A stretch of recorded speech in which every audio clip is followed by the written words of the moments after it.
All right, so welcome to this special edition of Flawless Facilitation in the Virtual World.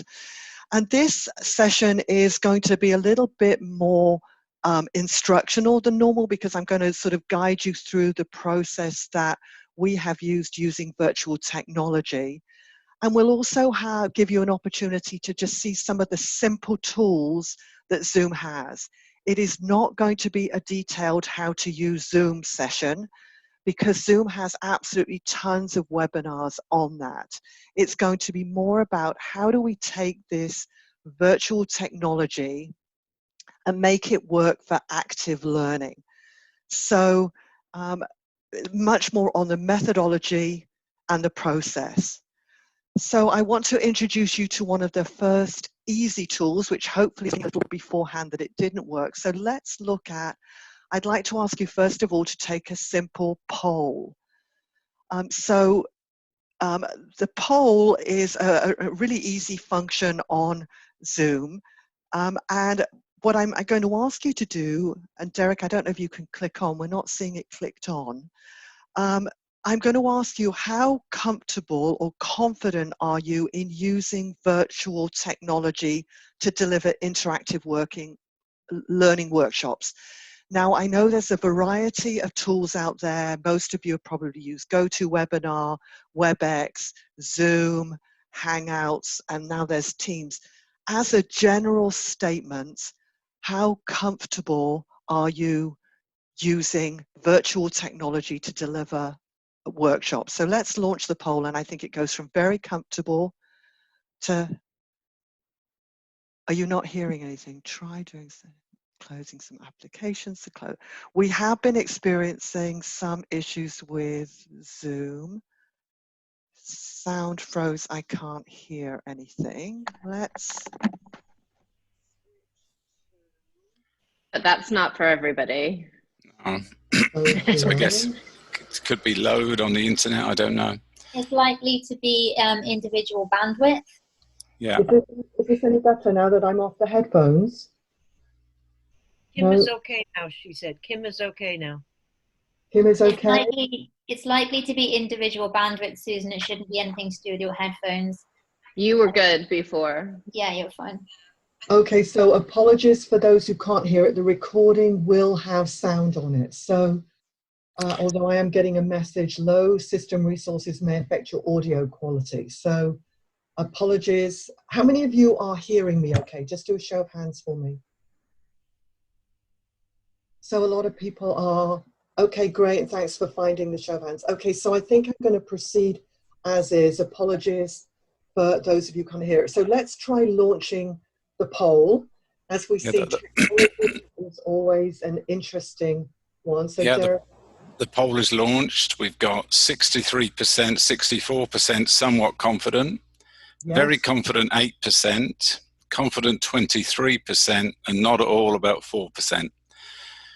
Somewhat is now up to 67%. And how many people have voted, Derek? 27 out of 28. That's really good. Is there an option to share that poll result, or is that not quite? Let me end polling and see what it does, yeah? Yeah. Share results. It says sharing poll results. People see that? Anybody? Excellent. All right.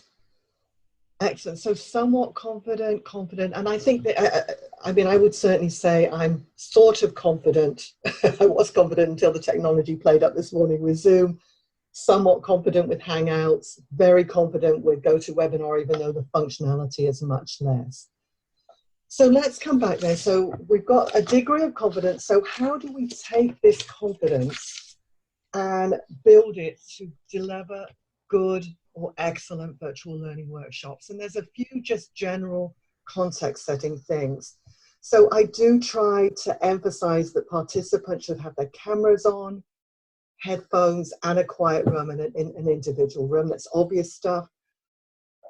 Really, we found that you do need 2 people with virtual workshops. I mean, most of you know that I can carry a live workshop on my own pretty easily. it's really helpful to have two people. You have to have someone, as we're seeing now, Derek is driving the slides. I'm able, therefore, to see all the tiles. We've got backup in case something doesn't work. So you do sort of need a host who's often going to be doing the setup, helping people with technology issues, can step in if we have issues with sound like we did. Hi, Chris. And then the facilitator's goal then is to focus on delivering the content in as interactive a way as we possibly can. Are there any quick questions on the context setting piece? I mean, when everybody was joining, I tried to do, show people the speaker view, gallery view, chat, participant lists, camera, mic, all those sorts of things. That's a sort of a hosting thing that's worth doing ahead of time. So let's click on, I'm curious to know, and I'd like you to, we're going to get you to try it formally, the chat function here, because that's one of the other things that's important to try and formalize chat to be used for content, not noise. So there can be a tendency for chat to everybody be chat, chat, chat, chat, chat, chat, chat, chat, chat, chat, chat, and it's actually detracting from the learning. So with a virtual learning workshop, there tend to be two main purposes for chat, I believe. One is for the technology, and the second thing is for meaningful content. If you want a quick way that people can give you content and you can digest it. So I'd like you to give an answer for this question in the chat function. What assumptions might we make about facilitating live workshops versus facilitating virtual workshops? What assumptions might block our ability to deliver virtual workshops effectively? That's a great one, Andrea. Assumptions that virtual is the same for both learner and facilitator. It is really very different. That's a great one. Yeah, it is more challenging to keep people's attention. It is. There is an assumption you can't read people. Actually, you can get a pretty good read on people if people have got their cameras on. There's an assumption that everyone is comfortable with technology, absolutely, and that's always why having a second person is helpful. That you can't engage the audience as easily. I can tell Jane that's exactly where I was going. There's often that assumption. I am so sick of hearing we're running a webinar, and a webinar is blah, blah, blah, blah, blah, blah, blah, blah, blah, which is great if you're sharing information. If you want a learning event to occur, it just doesn't work. There is that assumption, thank you, Maria, it's not possible to do what you can in a classroom in the virtual environment. And that is a very important, it is absolutely possible to do what you can live virtually. There is a tipping point, and I'm going to quote my friend Chris Laughlin on this one, there's a tipping point where it really is nice to get live. And yet we can do a lot more than we've ever done before virtually. It's hard to get the same kind of engagement, I agree, Anne, and we can certainly do something to build that. Yeah, and that's the big one. The participants can sit with the webinar in the background and do something else. Thank you, Rob. One of the ground rules is that's why we want cameras on, really, because you can then see if people are not paying attention. And this requires more active learning. There was an article on the BBC website only last week saying that actually these Zoom sessions take more concentration than a live workshop. So emphasizing that is really important. So there's a whole ground rules piece. It is harder to monitor breakout groups, and I'm going to share some examples of that when we get to it. So obviously one of the things you have to do is challenge as many of these assumptions as possible and say, what can we do differently, therefore, to make sure that this technology works for us? So before I dive specifically in, I want to just outline the highlight of what I think is the flawless facilitation methodology that's evolved and has been really grateful for Chris and Maria, that my internal client, and Jane for supporting us as we deliver it. So it has sort of a key component to it. So the key component, if you want to do the next build, Derek, is helping people to move from what can I teach participants to how can I help participants to learn? And you can use this live or virtually. And it really requires a different mindset. And so the whole flawless facilitation methodology is how do you help people move? And you can get them to rank themselves of where am I on this spectrum? And there are 5 key elements that help to move people from teaching, how can I teach them, to how do I help them to learn? The first bit really is you have to design your session to be interactive. If you don't design it interactively, it's really hard to make it interactive.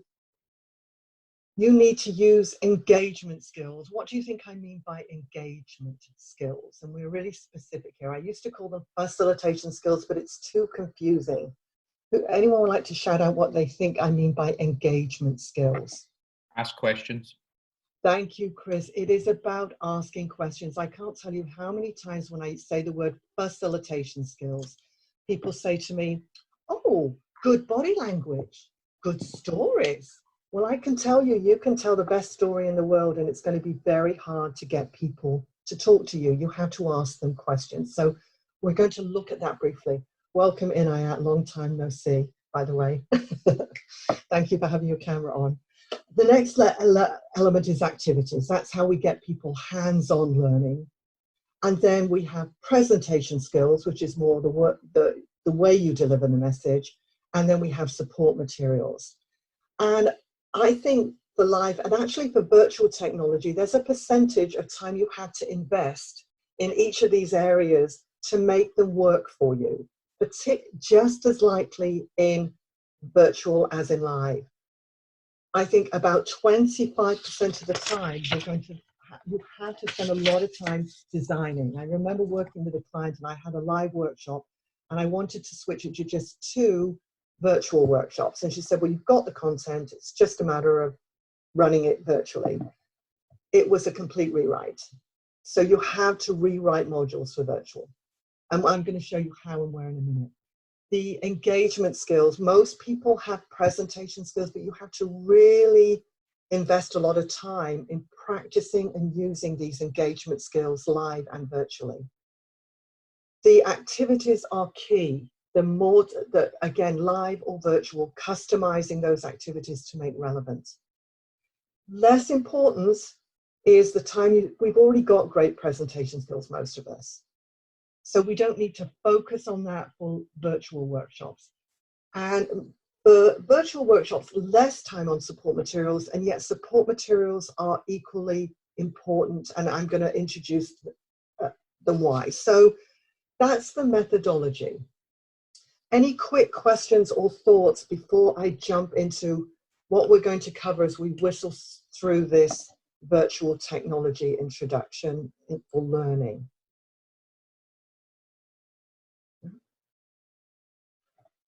All right, so what we're going to do is we're going to look at, for our agenda, what is facilitation in the virtual world? Why facilitate in the virtual world?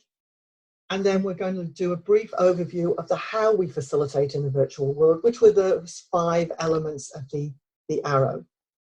So let's begin first of all. And I'd like to start with, what do you think differentiates a facilitator from a teacher or presenter? And for this, I'd like us to try on the group discussion in the virtual environment. Now we have quite a few people on, over 30. So that we all don't speak at once, which is maybe unlikely because people tend to be more reluctant to speak virtually, either raise our hands physically or raise our hands virtually. I'd like to hear some verbal answers as to what do you think differentiates a facilitator from a teacher or presenter? Who'd like to share their ideas? Go for it, Andrea. Just need to So, unmute. hi everyone. Well, I think one of the differences from teaching and presenting is teaching and presenting tends to be one way. Definitely. So I think backed up with your point about asking lots of questions, it has to be a facilitator is constantly engaging to get people's opinions, to share their thoughts, getting them to work together as groups, to come up with ideas and building, you know, the learning themselves. So encouraging as much self-learning as possible. And all you're doing is almost like that spinning, posing a question and getting the discussion working. And maybe summarizing and asking them to summarize what their key takeout or learning is. But all you're doing is navigating the route through something that's maybe been designed already. Super, Andrea. It absolutely, I'm going to try and paraphrase here because that was a lovely long answer. One is presenting or teaching tends to be more one way. Facilitation is a constant asking of targeted questions to guide the learning, help people to think, come up with their own solutions. That's a really excellent word, navigating. Thank you. So really nice. Would like anyone other thoughts about what differentiates a facilitator from a teacher or a presenter? Derek, we can. Yes, go ahead, Kim. Well, I think facilitating is when you draw the learning from the group, and teaching and presenting is when you deliver it to the group. Lovely. Now, what a wonderful, now that felt like a very chart the course answer to me, which is facilitating is when you pull the answers for the group, whereas teaching is when you sort of give the answers to the group. Very nice. And by the way, interaction styles, you can pick up some clues for interaction styles often virtually by maybe the number of words, the staccato element. You can't make a judgment, but you can get an insight or maybe some sort of hypothesis. Excellent. And one other thought, because we've got a key learning here. And I just wanted you to experience what a group discussion in a virtual learning is like. Any other quick thoughts?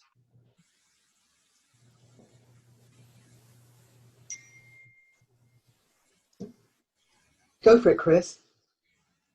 For me, I really feel that the facilitator places a lot more emphasis on trusting the group rather than falling into that expert trap or having the need to feel like an expert. So it's all about trusting that you've got the answers in the group, and to really validate what Andrea said, which was a great word, was navigate. It's how do we bring that collective knowledge to the finish line to then take it forward to the application phase. So it's really that trust. I think that's key for me.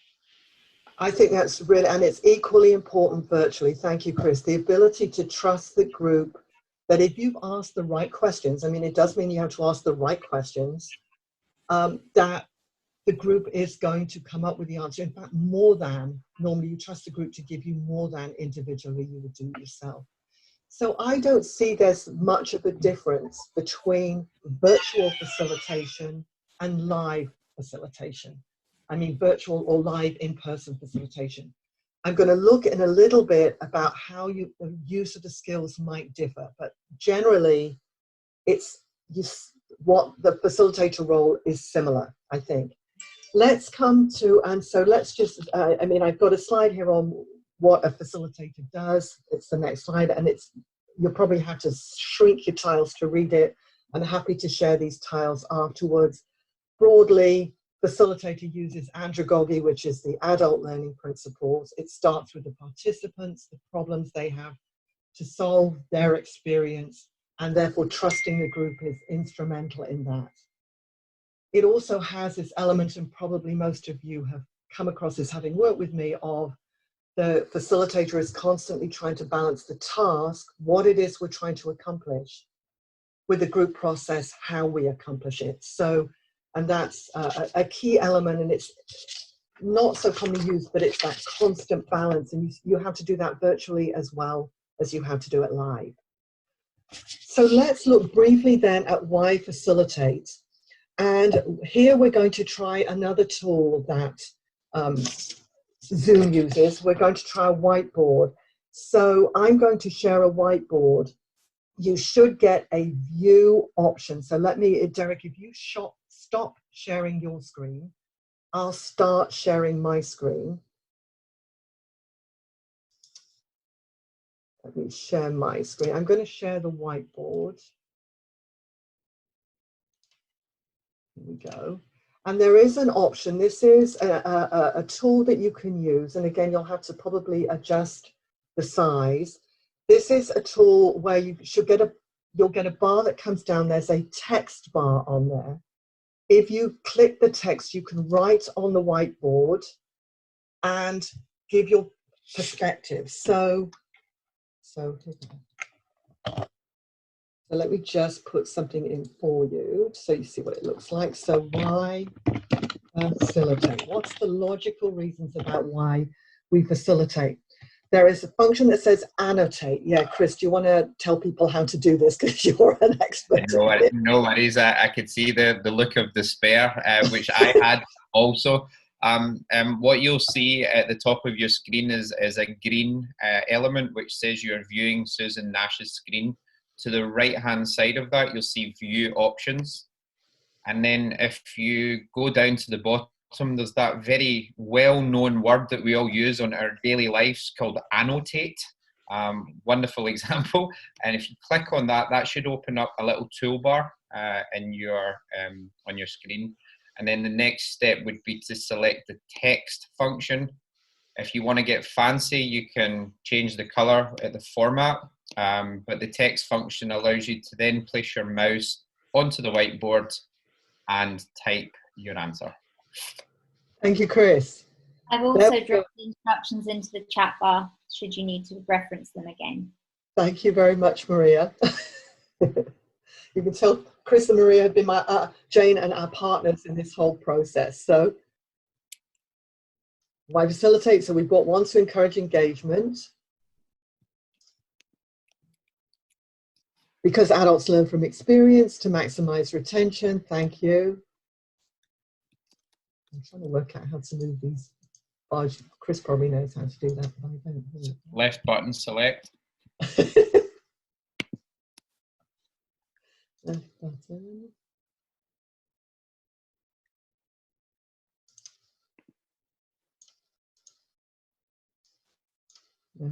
No. All right, to maximize retention, because adults learn. We've got a heart up there. To gain buy-in, to pull wisdom from the experience, from the participants. This tool is the bomb. Surprise. All right, gain buy-in. Yes, so I wish I could give you I should make you co-host, Chris, because you could probably edit it at this point. So we've got lots of parts there. All right, so let's come out of that now. So I'm going to stop sharing. So lots of thoughts there. Stop sharing. It will be saved, although I'm not sure how useful that would be. And then, Derek, if you'd like to reshare your screen and get it on the Why Facilitate slide, that would be great. So we've got lots of things about to encourage engagement, to get the learning from the group.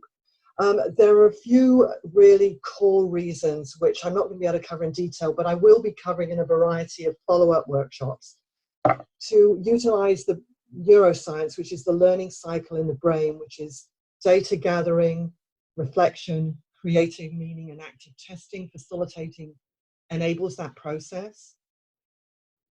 Facilitating, it's important that it helps you get if you can get your emotions right, you're in that place of relaxed alertness, so you'll learn better.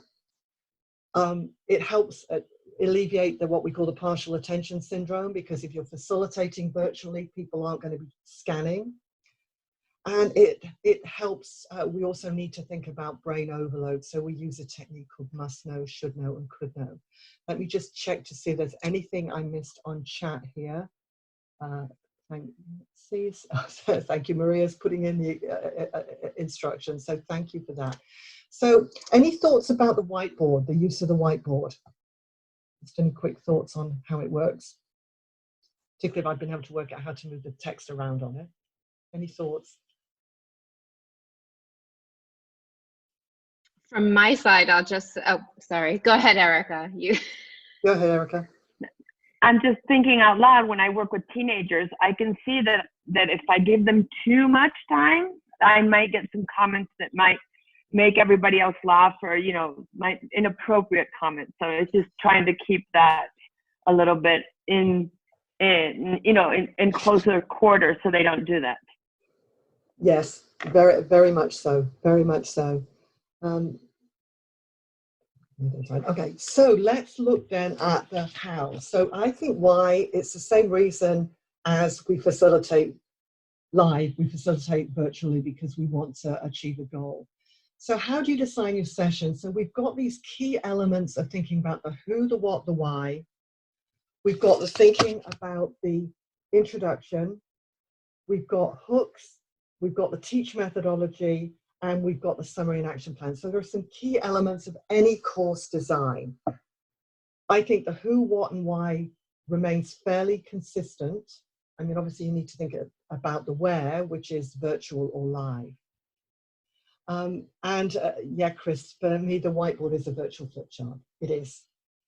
Now, the introduction, any thoughts on what you might need to do differently in the introduction than you might do in a normal session? Any key thoughts on what you might need to do virtually in the introduction that might be different from a live session?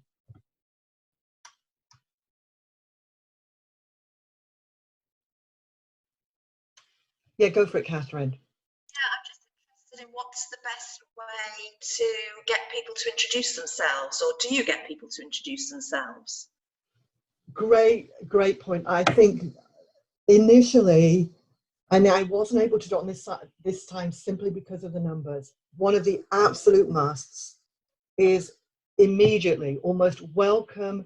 Now let's get everybody to introduce themselves almost immediately, because the sooner they speak, the more likely they are to engage through the whole process. And even if it's just name and location. Yes, Jane, go ahead. I was just going to say, one of the things that I know Chris and I have noticed, depending on where you're facilitating these, if you're on a global platform, breakout sessions, which I know we haven't got to, is a great opportunity to get people to engage with each other, to encourage more engagement with the whole group. So it's also a good way of introducing. Yes, Safraz, you raised your hand. What did you want to say or ask? I just wondered if anyone had any tips, because if you say you've got 15, 20 people, I think on each of those people's screens, people come up in different orders. So if you want to have a round of introductions, like how would you coordinate that? Yes, so I normally in my very high control way, I call I call them by name on the screen, but give people. Chris, what would you like to say? Go on. Unmute. I think Maria's the queen of openings, so I'm going to pass it to her. Go for it, Maria. I tried something the other week in order to keep the engagement, because very aware that everyone's screen is different. So I was very clear on instructions. They had to give 2 pieces of information, keep it really short. Then they had to select the next person to go, which allows you then to tick off the attendance, but everyone has to pay attention the entire way through. And it could have gone wrong, but it worked beautifully. Wow. Oh, interesting. I mean, the other thing is, everyone's got the participant list on the side. You could say we're going to go sequentially through the participant list. I've had people say, let's go through it alphabetically, but then you have to decide if it's alphabetical first name or last name. And if it's first name, people are like, who's next? So, yeah, I think it brings up a really key point, Safraz, that you need to be really much more prescriptive in the way that you plan to engage people virtually than you can be much more flexible when you're live, because the technology, you need to counter for the technology. So yeah, get them to speak early. And the other thing that I think this is important for the introduction anyway. Too often the introduction starts with these are the objectives, here's the agenda, which is the task element. And if you're wanting to establish psychological safety, which is that feeling of relaxed alertness, which is so important for virtual and live, you need to do the group process stuff first. So the group process stuff is introductions, expectations, challenges, relevant icebreakers. I'm sorry, I don't believe in la-di-la silly icebreakers. Let's just jump up and twirl around in a circle. I think is irrelevant and doesn't help the learning journey. So selecting the relevant icebreaker, the expectations should always go before the objectives, because you want to say, well, I learned this, I want to achieve this, and this is how you're going to achieve this, or not. It enables you to rebalance priorities. Now, for those, many people on here are familiar with type, so particularly our guardians or stabilizers, they're going to want to know what's going to happen, so you have to do the agenda and the objectives first. To overcome that worry, what you do is you send them ahead of time, and you can have them in the handout, or you can have them on a flip chart in the wall, so that there is a map for our guardian stabilizers, or maybe anyone with a judging preference who likes to see where they're going, which then enables you to focus on the group process. Because if you don't go the group process and get the group connected with psychological safety, they're not going to be able to absorb the content anyway. All right, let's have a look at what's on chat. I asked people to put camera on initially to say hello, introduce the tech elements, absolutely. Have a lobby question to get people to start. And going through the participant list. I've used a slide with a map of the world. That's a nice one. And ask people to say what place they are now. That's a really cute idea too. So so that's the introduction piece, which I think is very different virtually to live, because of the focus on getting people to talk immediately and getting those technical issues ironed out. Hooks, what do I mean by a hook? It's just a concept which I think works the same virtually and live. What do you think I mean by a hook?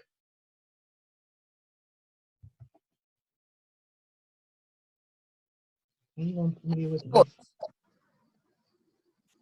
Go ahead, Manisha. So hook is like a quote or a story which can then attract attention of your participants. Thank you. It's a sort of thought or idea, a tool, technique to pull in the attention of your participants. Absolutely right. So that, and it could be a statistic, it could be a video, and we do have the ability to play video on Zoom, those sorts of things, to just pull people in and get their attention. They're normally short. They're much shorter than activities, which is why I identify them. You have to select them differently, virtually, and yet they still work.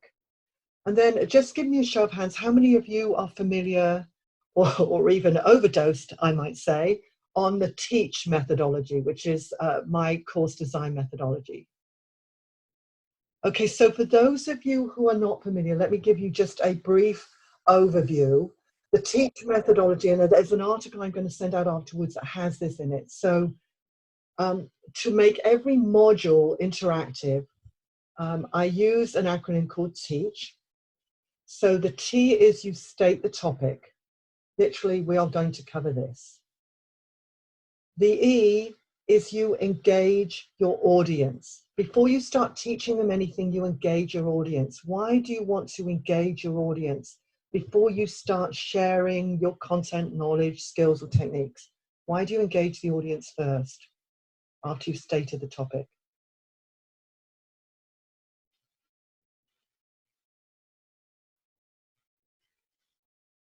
What are your thoughts? Evelyn had a hand up. Evelyn, do you have your hand up?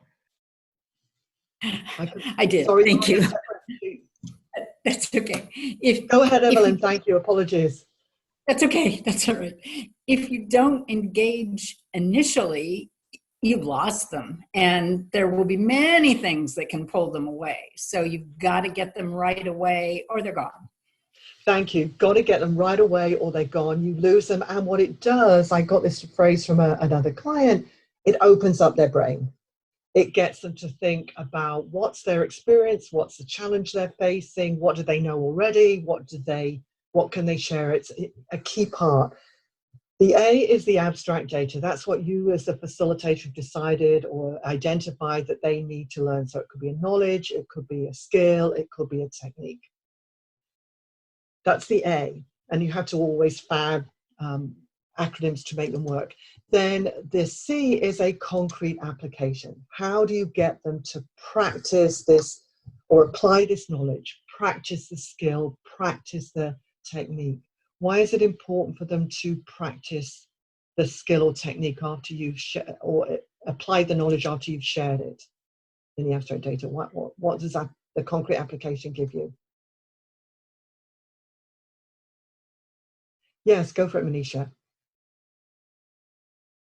So concrete application basically confirms the learning which they had from the abstract data, and that is why it is important that immediately they apply it, and that concrete application is there. Thank you very much. Exactly right. It gives them an opportunity to apply immediately the skill techniques so that they get to see how it's working for them and to internalize them. It's part of the reflection, creating meaning, and active testing part of the learning cycle. And then the H is, how do I apply this? Which is then the individual say, what am I going to do differently as a result of this content? Now in Teach, I think the topic and the abstract data and the summary and action plan are pretty similar. The bits that need to be totally customized for a virtual environment are the engagement activities and the concrete application activities. It's almost impossible to take something that works live and make it virtual. So when I'm looking at design for virtual, it's very, I think pretty much, yeah, we've got the T, the A, and the H. What does the E and the C look like? And as normally virtual modules tend to be shorter, you know, an hour and a half to 2, and I've allowed an hour and a half for this to allow lots of time for questions whenever we have them, then there's a great opportunity to do a lot of the action planning as post work, and a lot of the, so that we bridge into the content with pre-work and we cement the learning with post work. So some of the H might actually be in the follow-up activities, which are really important.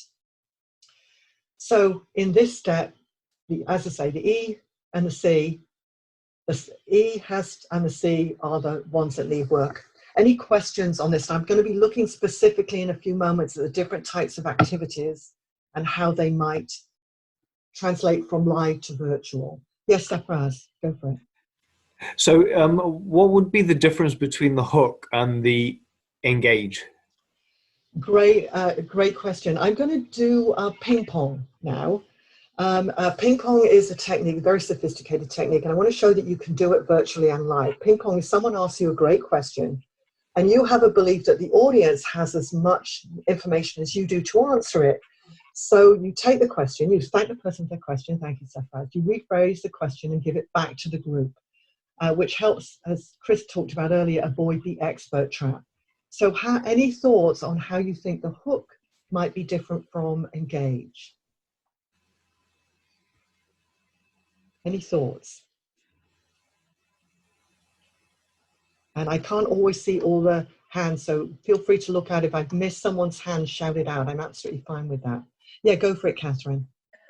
I think the hook just gets their interest, but then the engage bit gets them involved. Really? You see, now that's why you facilitate and not teach. Because that, thank you, Catherine, it was much better worded than I would have been able to do. So repeat it. So the hook gets their interest, the engage gets them more engaged. And I tend to think of it, of course I will with my in-charge energy, as much more time focused. I think the hook is often really short.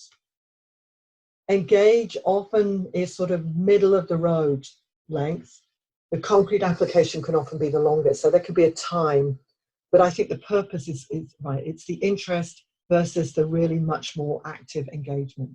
Really nice. Any other thoughts or questions on this? Excellent. So the next skill which we looked at in our overall arrow was the engagement skills.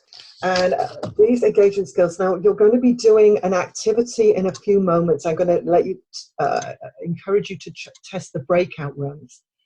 So what I'd like you to do is someone needs to make sure they write down these key skills. So the key engagement skills, as I have them listed, are asking questions, which we've already talked about, pausing, which I think is pretty obvious, which is shutting up, listening actively,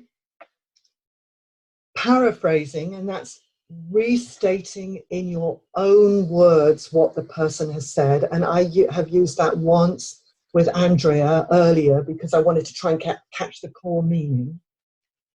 Validating. What do you think I mean by validating? Any thoughts on what I mean by validating? Okay. Raise a hand if I see hands raised. Any idea what I mean by validating? And we've seen one example of it. Yeah, go for it, Manisha. That's a great question, Susan. I love validating.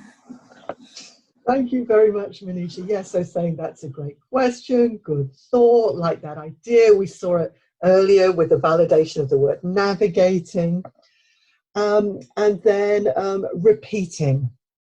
And those of you who've worked with me for a long time know this is my part of my obsessive compulsive element, which is 90% of the time you want to repeat what people have said word for word.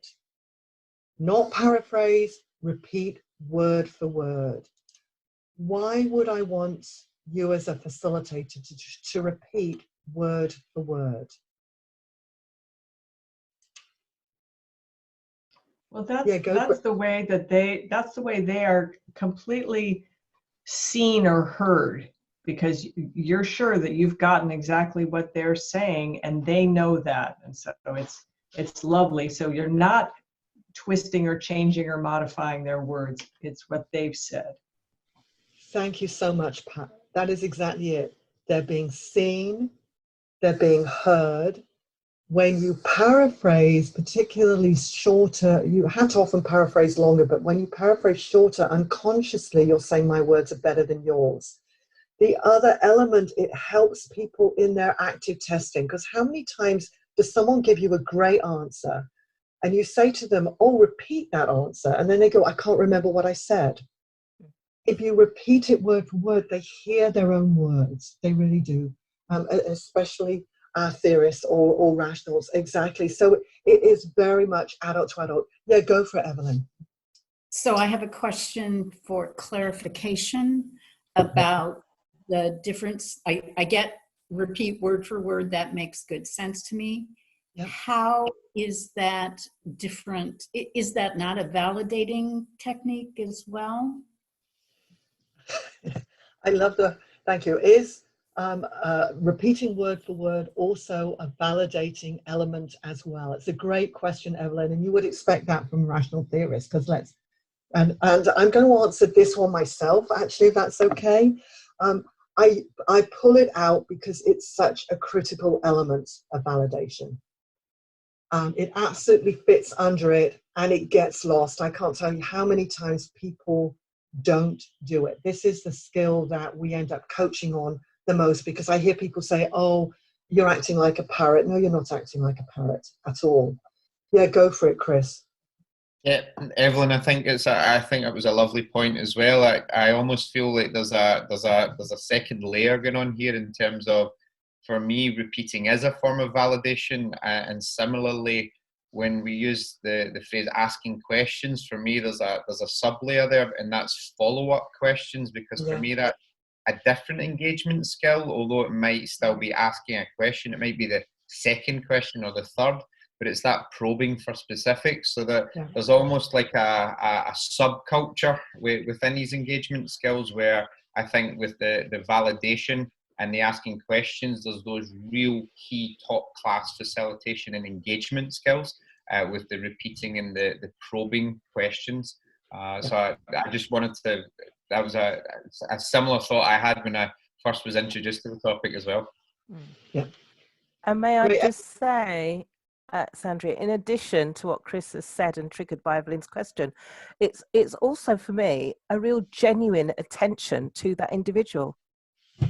So connected to what Chris has said about the follow-up question, I've really heard you and I'm interested in what you're saying. I'm not just saying the word like, oh, that was a useful question or whatever, but I'm genuinely interested. Yeah, it's deep. Yeah. And that's really depths of validation. And thank you, Andrea. It's a genuine interest, and it goes deeper, and it enhances the group process and psychological safety. I've got a question from, is everybody able to go for an hour and a half? Is that all right? I can't remember how, because I do want to make sure we give. Safraz had his hand up. I know Barbara also had, so let's come to Safraz. I was going to add that repeating, I guess, is an implicit form of validation, but I guess you can explicitly validate in a way that might not be heard by everyone, or felt by everyone just by repeating.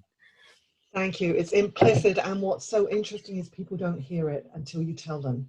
It really just sort of feels, it's transparent to the participants. Thank you, Safraz. Yeah, Barbara, and then I'll come to Catherine. Just need to unmute. It's not working. My question is one of, how do you remember it word for word? Are there tricks? Because I find at the age I am, my memory is kind of slipping a bit. And to be able to paraphrase it, I can do, but word for word, tough. Okay, well, what do you think? Great question. Any thoughts on tips to help you repeat it word for word? Jane, go ahead. Yeah. I mean, the key thing is obviously on that list too of listening actively. You have to really be 100% focused. And even on virtual, I still take notes all the time. I know it can be a little bit challenging to keep the eye focus on the group, but keywords and writing notes and listening actively. Yeah, I want to just come to Catherine quickly, and then I'm going to, maybe what we'll do is we'll move on through the content, put your ideas into chat, and I can always answer them afterwards. But I know Catherine's waiting for a while to say something. Yeah, it's a question really, which is I'm confused about when you repeat and when you paraphrase. Okay, so my rule of thumb is, and this is one I'll answer directly just in the sort of time element, my rule of thumb is if I can repeat it word for word, which I can get up to about 12 to 15 words, I repeat it word for word. The only times I paraphrase are when it really is too long. That seems to be my rule of thumb, and I don't know, Jane, Chris, Maria, you've used this technique a lot. I don't know if anyone else has any other thoughts on that. Any other thoughts? No, for me, Barbara, I would echo your sentiment around trying to remember.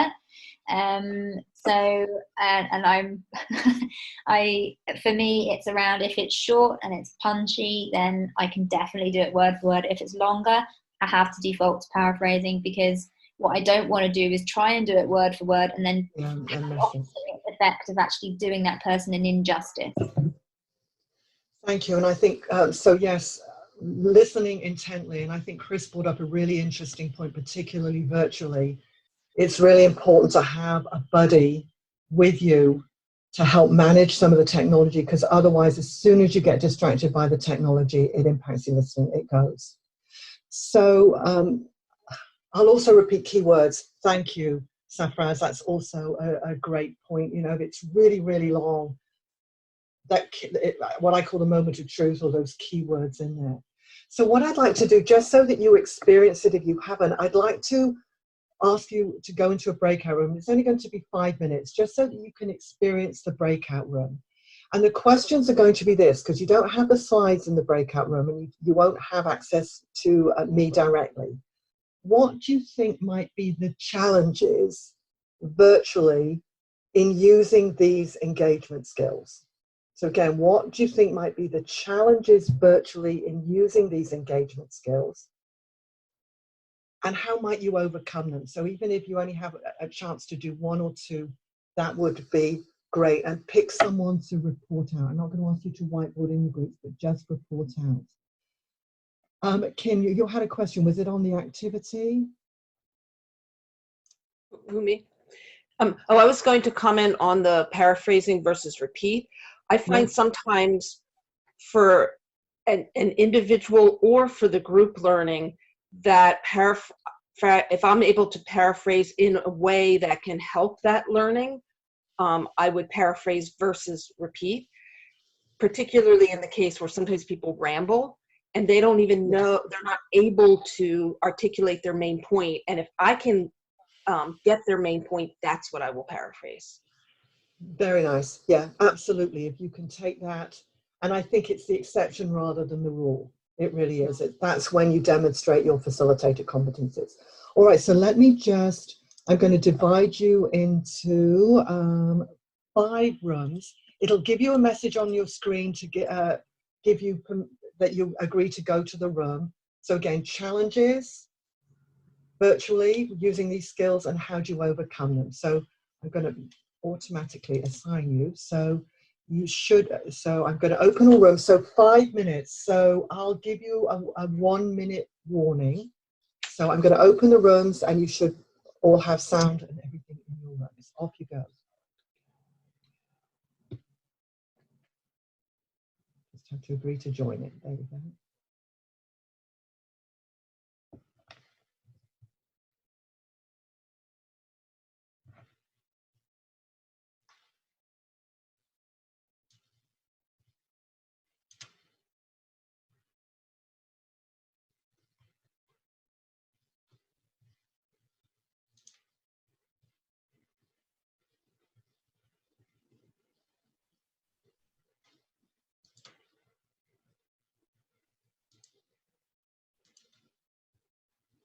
Well done. Going well. Go along. Yes, thank you. Let me pause recording. Hold on. Okay.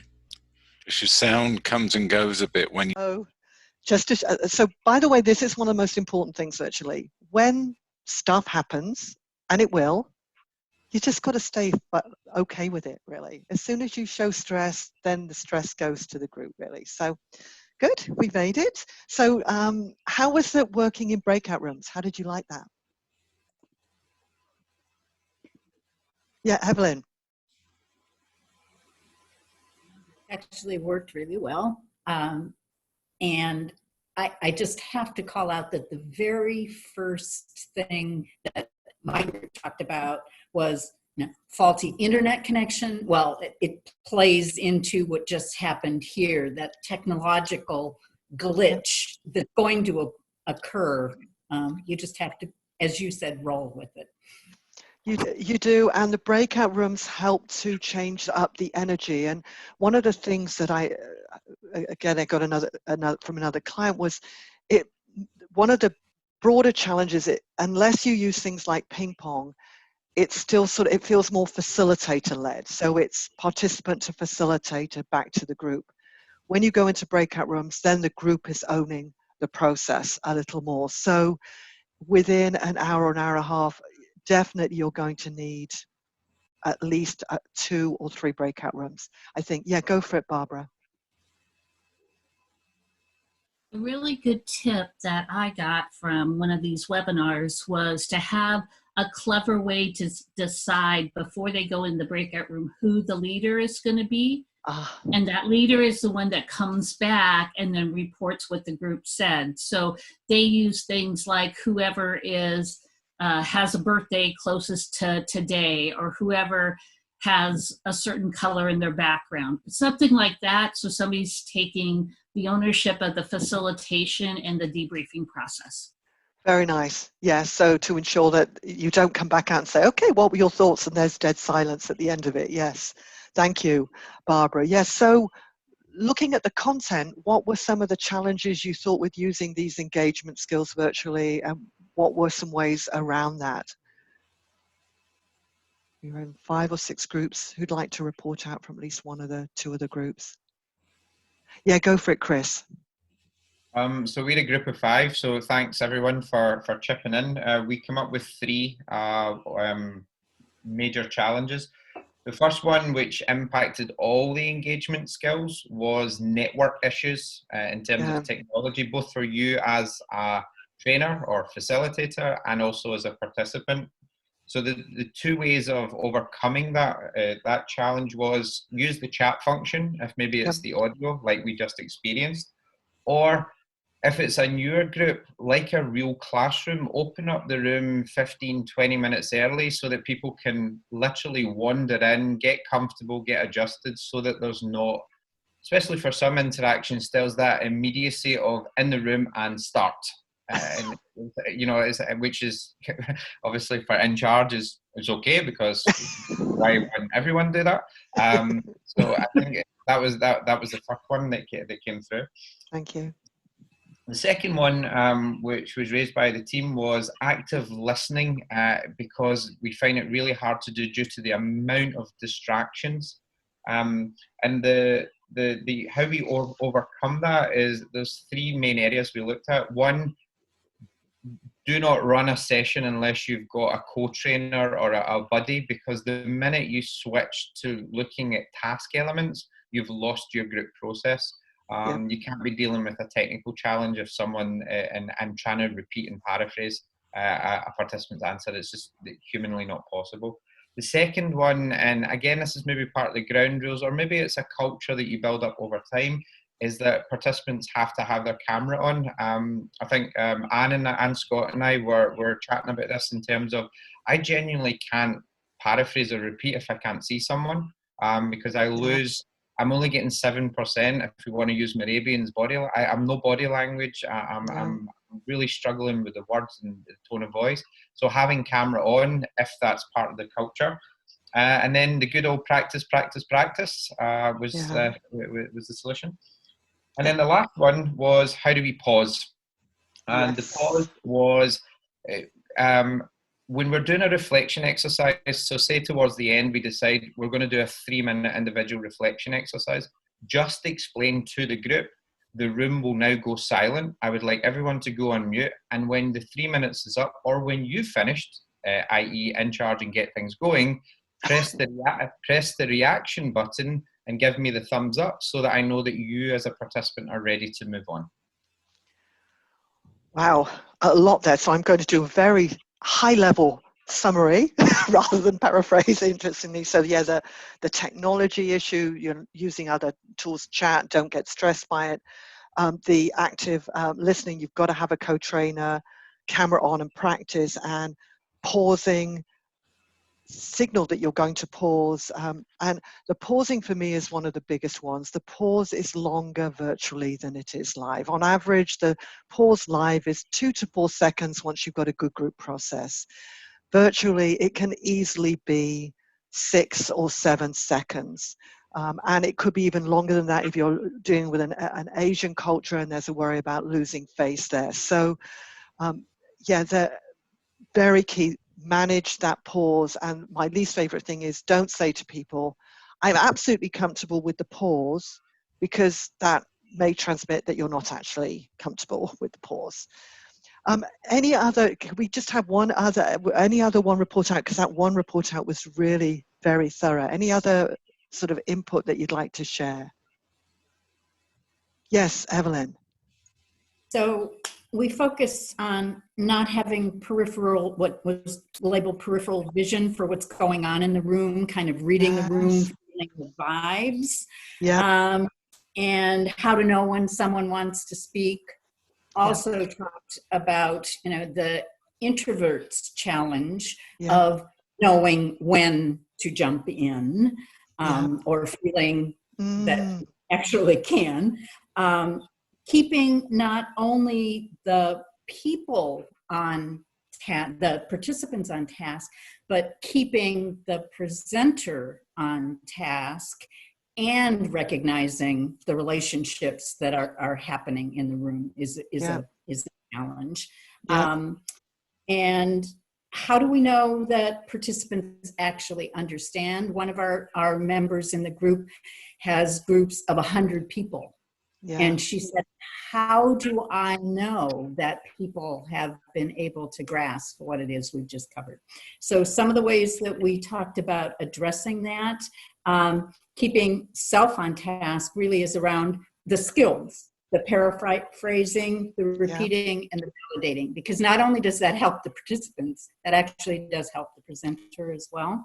It does, How do we know that participants understand the ideas that we came up with? And it will be interesting to see if the person that's faced with this can make these work, is literally ask the question and encourage people to use chat. We've just gone over a large body of work, of information here. I just want to check in and make sure that you're grasping. If you're not, please put your questions in chat, or use thumbs up or some physical way of confirming that the participants got it. I think that's it. That anybody in my team want to?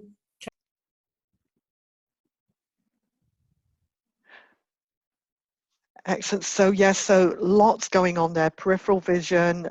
How do you let people speak? I think for introverts, I was on a workshop last week and someone called on someone, and I don't believe in that, because introverts don't need to be called on. They're thinking and they're digesting, and I think that inhibits the group process and can make it feel unsafe, honestly. I think the more you can tell them what you're going to tell them ahead of time, the more you can set up pre-work so people have had an opportunity to think through key elements, the better. And yeah, for 100 people, I mean, quizzes, polls, you could do quite a good poll for that. At least you get some sort of understanding. I like thumbs up, questions on chat. I think with those size of groups, you're just going to get a quick insight on who's at least with you. You might not get a clear insight on understanding. I know we could talk lots about this. That's why, as I say, we're going to be doing a 2-hour workshop just on this content. So let's look at the other key element which I think needs to be prepared, which is about virtual versus live activities. So I captured some sort of key, my favorite live activities here. So team exercises, jigsaw learning, open space activities. Open space activities are when you put a variety of flip charts around the room and people wander around and write one answer on each flip chart. Card activities, anyone who's been with me a long time knows that card activities are mandatory. Quizzes, the large group discussion which we've talked about, people just answering you, flip charts and brainstorming and individual reflection. And I said, well, what? And I think Chris, Marie, and Jane and I have worked a lot on this over the past little while. What's the virtual equivalent? And we'll be sending you this.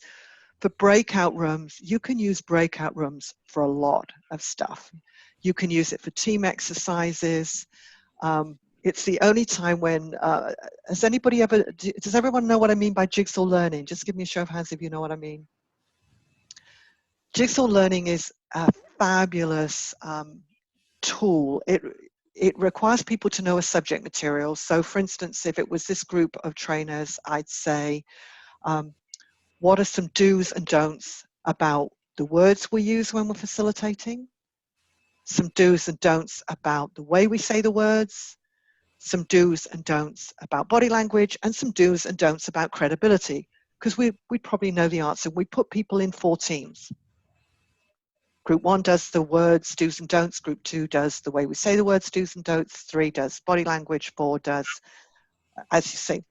They have to write everything down. Then you create new groups with a representative from the words group, the way we say the words group, the body language group, and the credibility group, and they teach back what they've just learned to their new group. It's almost facilitator independent learning. And it is an amazing tool because it really does force everybody to learn because it is almost facilitator independent. You can do that virtually. Maria, would you like to describe the spreadsheet that you put together to help us? Because this is the only one where we almost all fell out when I was trying to explain it in my not very good way. And Maria, then when it was in the live session, she explained it beautifully. I didn't explain it like that first time. So I can share while you're speaking, Derek, if you let me share. I've got it ready to share. Nice one. Thank you, Chris. So what we wanted to do was, in terms of the preparation, is super important for this. So we created a spreadsheet, which Chris is now showing with you. So across the top, you've got activity 1. So it's basically a grid. So at round number 1, you've got activity 1. So in this, you might have 3 topics, topic 1, topic 2, and topic 3. And your group will run vertically, so down the page. So Bob, Anna, Nick, and Lee will be group 1. And then topic 2 will be Anna, Marta, Sam, and Liz. And then topic 3, unsurprisingly, Chris, George, Joe, and Tony. Round 2, you need to split that knowledge horizontally so that topics 1, 2, and 3 come together. And then you'll have Bob, Anna, and Chris together, Anna, Marta, and George together, Nick, Sam, and Joe, and Lee, Liz, and Tony. So you end up with 4 groups in round 2 as opposed to 3 in round 1. Now, there is a little bit of in-session work for the person that is organizing those breakout rooms. So another reason to have a delivery buddy with you, because the trainer can keep facilitating, keeping that group process going, whilst the person who is organizing the breakout rooms is getting it right. And then they can give you the good old thumbs up to say, we're ready to go. And you as a trainer can then put everybody into their breakout rooms. Couple of things to watch out for. You might have some people drop out with their signals, so just simply double them up. So in, I see Chris has banked that one out, so he's done it exactly for me. So maybe somebody left, so Chris has moved Liz and Lee up to a 4th group. So they've done topic number, they might join George and Joe and double up in both of the rounds, so that you've got that consistency. But that's where your delivery buddy will be watching the screens all the time to see whose signal is dropping in and dropping out, so you can manage that group process. That was, I would say, was the only technical thing we've had to overcome. But in terms of, I think it was Safa, as you mentioned, the energy levels in terms of coming back to the room, I think that's the only session that we've run, and every single time consistently we've had a screen full of smiling faces, not just from here to here, but from here to here. Yeah, energy was time without fail. Yeah, so it's a great example of logistical nightmare. I mean, it is an extroverted thinker's dream, and anyone who doesn't lead with extroverted thinking, it is a major pain and stressor. We read, so breakout rooms, shared documents. Now I know Zoom has done some limitation on shared documents. With Hangouts, you can do shared documents. With Teams, you can do shared documents. Polls work pretty well for card activities or quizzes. Large group discussion, you can use chat instead of verbal answers virtually, as we've done here. Flip charts or brainstorming, Zoom has a function called whiteboard, Hangouts has a function called virtual flip chart. And individual reflection is the same regardless, you just need some support material. So it's really a matter of looking, and within each virtual module I say, how many breakout rooms do I have? How many polls do I have? How much time do I have in large group discussion? When are we going to use chat? When are we going to use whiteboards? When are we going to use individual reflection?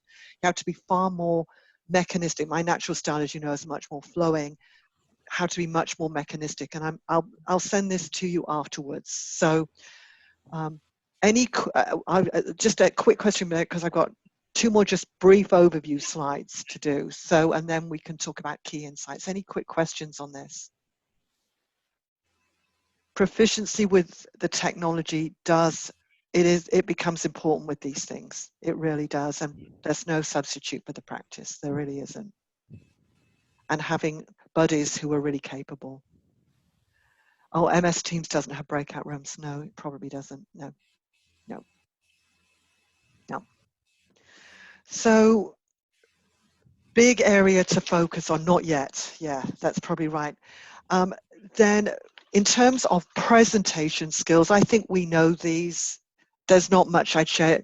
You've got more verbal communication. You've got less non-verbal communication. I don't know, when we first met the people who we've been with virtual modules, 12 virtual modules with, and you suddenly realize some people are like this tall and some people are not that tall. That's the only difference. But you can still share examples. You can still use transition points. So I think a lot of your presentation skills are really similar. The element that I think often people forget virtually is the support materials. And I think I didn't use it for this one because it was more of an information sharing. I think a participant handout or a participant guide is fundamental to learning, because what that does is it forces some active learning. So you send it ahead of time, people print it, and it follows the flow of the slides, and there's space for writing. Most of you have been through sessions with me, so you know how I am with participant guides. Virtually, it's really helpful because it stops some of the multiplexing and the partial attention syndrome. It forces, you can hold up your participant guide, just again, here we are, sorry, it does weird things with the background. Here we are, here's the page you're on, and it forces people, it's another thing to force the active learning. And visual aids, really important, visual guides to guide through the program, so that the handouts are the participants' red line or where they want to go. The visual aids are the guide for the facilitator. And if you can use videos, they're useful. You can't use a lot of the other hands-on stuff. So getting a participant guide and good visual aids are fundamental. Visual aids that are simpler to use. Chris or Maria, anything you'd want, Jane, anything else you'd want to add on that? Okay, that's an interesting question. No, I think just in terms of the feedback, we had some people that were not necessarily sure about having a participant guide, and then once they've used it and tried it, the feedback has been they now will not run a session without one, which I think speaks volumes. Yep. Yeah, your learning design must match your participant guide with your learning session. If they don't match and are not correlated, then it's irrelevant. Yeah, I think it goes back to that question. I would even add in that background. That's all part of the delivery message, and setting the scene too. So thank you, Jane. Yes, having that, you're right, we should have the virtual background up there for, Zoom is really good for virtual background. Safraz asked a question, and I'd like to give this one to the group because I don't have a perspective on this, which is unusual. In order to communicate more body language, should we be facilitating standing up with a camera capturing our whole body? Any thoughts on that? Which is interesting how you do it, Chris, isn't it? Any thoughts?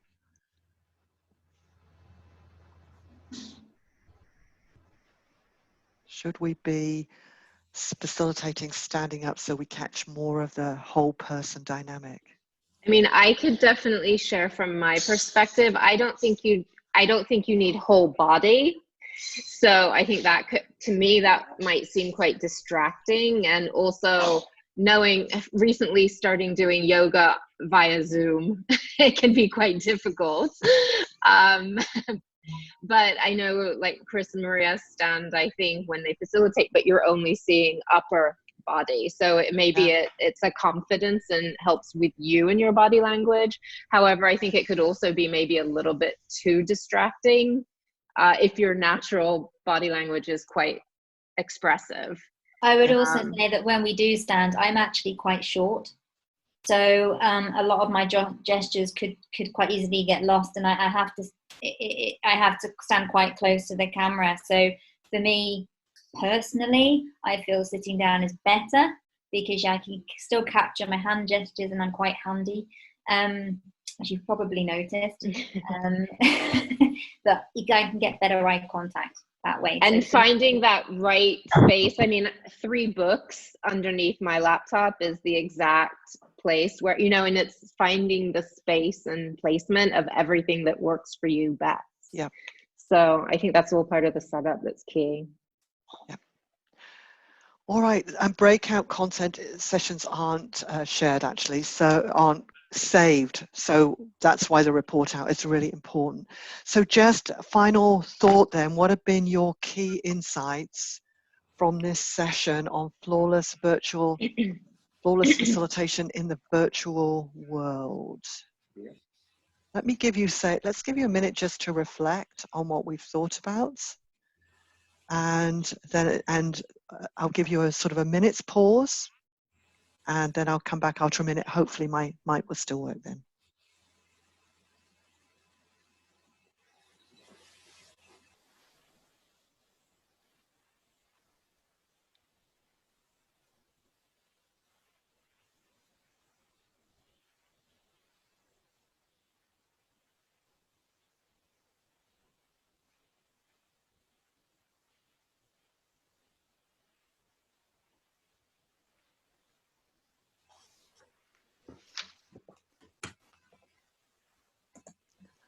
So any quick thoughts? I know a lot of people, you've stayed on the hour and a half. I'm really grateful. Any quick thoughts on key insights?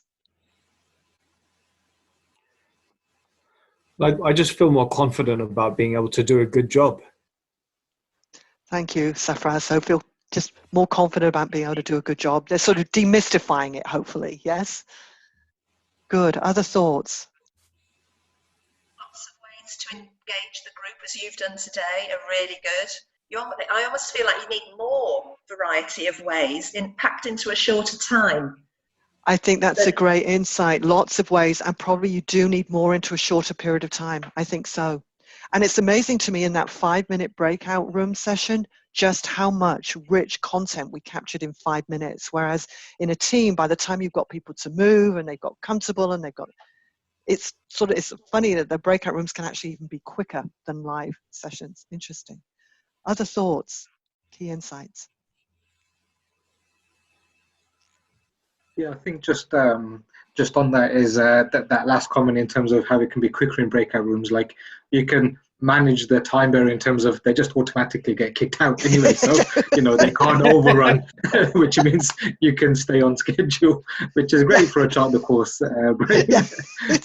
Yeah, you're not losing them as they go out to get a coffee and stuff, right? Yeah, absolutely. But I guess the insight for me is almost like, I guess I had almost accepted that, or I'm just going to have to accept that the delivery, that I'm not going to be able to engage as many people, and I've just got to almost hope that they're engaged and getting it. But actually there's some really good tools that can be used to ensure that we can kind of keep them as a group and build relationships as well, which has been my kind of challenge. But things like the breakout room and some of the suggestions, there was like, no, actually participants can get to talk to each other as well, just as opposed to talk to me, which has been great.